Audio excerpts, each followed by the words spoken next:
எதிர்மறையான கனவுகள் வரும்போது ஒன்றை புரிந்து கொள்ளுங்கள், அது உங்கள் வாழ்க்கையில் நடக்க வேண்டும் என்பதற்காக அவர் காட்டவில்லை, அதை நடக்க விடாமல் நீங்கள் மாற்ற முடியும் என்பதற்காகவே அவர் காட்டுகிறார்.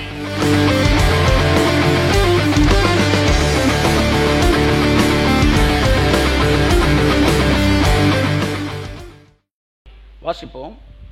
33:15. எப்படி தரிசனங்கள் சொப்பனங்கள் எல்லாத்துக்கும் மேல மீட்கும் பொருள் இருக்கிறது. யாராவது உங்களுக்கு எதிர்மறையான ஒரு தரிசனம் சொன்னாங்க, இல்லை நீங்களே எதிர்மறையாக ஒரு சொப்பனம் பார்த்துட்டீங்க சார், உங்கள் வீட்டில் யாரோ சாகுற மாதிரி, உங்கள் குடும்பத்தில் யாரோ வியாதிப்படுற மாதிரி இப்படி பார்த்துட்டீங்கன்னா இது நடந்துருமோ நீங்கள் பயப்பட வேண்டாம். நீங்கள் சொல்லணும், மீட்கும் பொருளை கண்டுபிடித்தேன். வாசிப்போம்.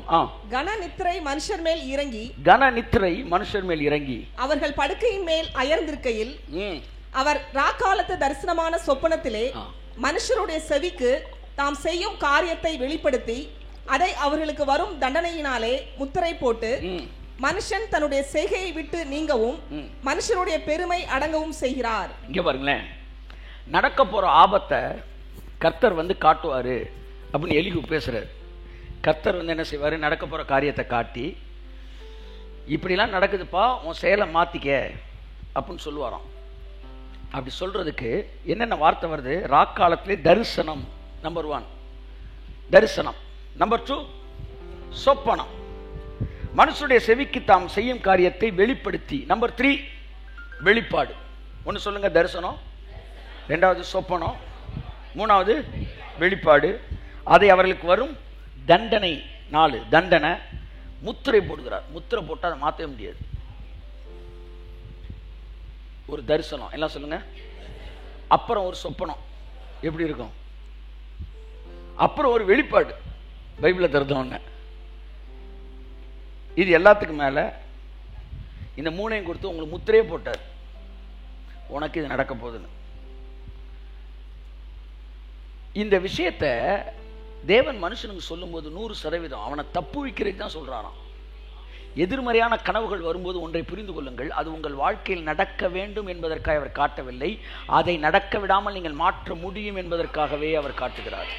என் வாழ்க்கையில் நூற்றுக்கணக்கான எதிர்மறையான தரிசனங்களை நான் தேவனுடைய கிருபையினாலே மாற்றி இருக்கிறேன். அது விட்டிருந்தா நடந்திருக்கும், அது விட்டிருந்தா நடந்திருக்கும். ஆனா அதை தேவன் எனக்கு சொன்னதுனால அதை நடக்க விடாம தடுத்துருக்கிறோம்.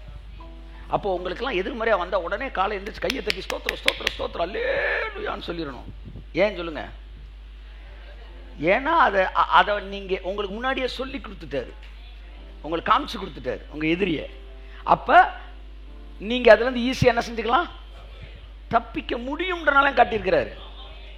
உங்களுக்கு காய்ச்சல்னா டாக்டர் கூப்பிட்டு சொல்லுவார மாட்டாரா? சொல்லுங்க சொல்லுங்க, கூப்பிட்டு சொல்லுவார். ஏன்? நீங்க மாத்திரை போட்டு சரியாகிறீங்க. ஆனா கேன்சர்னா சொல்லுவாரா? நேரம் சொல்ல மாட்டார். யாராச்சும் வீட்டில் இருக்க கூப்பிட்டு சொல்லுவார். உங்களால் முடியலன்னா உங்களுக்கு சொல்ல மாட்டாங்க. உங்களால் தப்பு வைக்க முடியாததுன்னா உங்கள்கிட்ட கனவுல காட்ட மாட்டாரு. கனவுல காட்டுறாருன்னா என்ன தெரியுமா, உன்னால ஈஸியாக அதுலேருந்து தப்பிச்சுக்கலாம். நீ நினைச்சா எஸ்கேப் ஆகிக்கலாம். ஆமாம், ரைட்டில் வரானா லெஃப்டில் போயிருன்னு அர்த்தம். 70 பிள்ளையை கொலை செய்ய நாட்டில் பஞ்சவர மாதிரி தானே கனவு கண்டான் பாருன்னு சொல்லுங்க. பஞ்சவர மாதிரி தானே கனவு கண்டான். வந்தது பஞ்சமா செழிப்பா.